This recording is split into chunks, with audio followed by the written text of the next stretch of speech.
Ditegaskan oleh Rasulullah SAW, fa inna haqqallahi 'alal ibadi ayya'buduhu wa la yusyriku bihi syai'a. Sesungguhnya hak Allah atas para hamba adalah mereka beribadah kepadanya saja dan tidak mempersekutukannya dengan sesuatu apapun. Dia adalah zat yang maha agung, yang maha besar. Maka menunaikan haknya itulah kewajiban kita yang paling agung. Sebaliknya, pelanggaran terhadap haknya adalah dosa yang paling besar. Dan hadis ini juga memberi pelajaran penting kepada kita bahwa hamba tidak punya hak untuk menyembah kepada selain Allah. Karena kalau dia menyembah selain Allah, berarti dia tidak menunaikan hak Allah. Jangankan hak Allah, hak orang tua saja, kita semua sepakat wajib ditunaikan. Tidak ada yang pernah berkata, meskipun saya anak, ya suka-suka saya, mau tunaikan hak orang tua atau tidak. Nggak ada anak berkata begitu. Semua orang mengatakan namanya anak wajib menunaikan hak orang tua. Bagaimana lagi dengan hak Allah Subhanahu wa Ta'ala? Oleh karena itu, jemaah sekalian, di sini ada pelajaran penting. Barang siapa yang membolehkan penyembahan kepada selain Allah, maka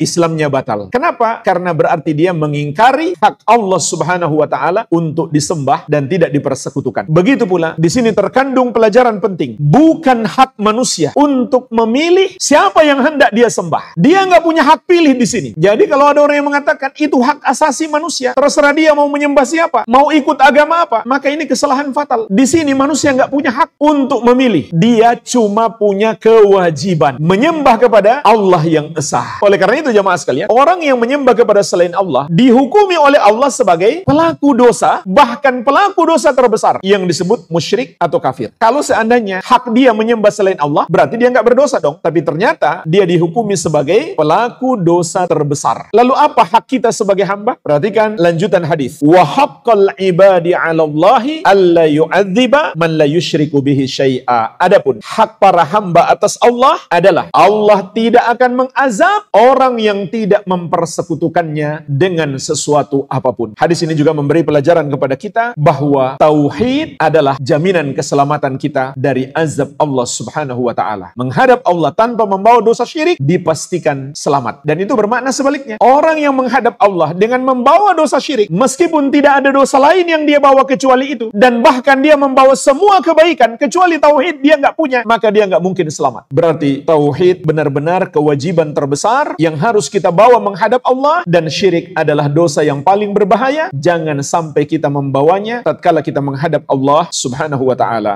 Al-Amwah, menemani ibadahmu juga hijrahmu.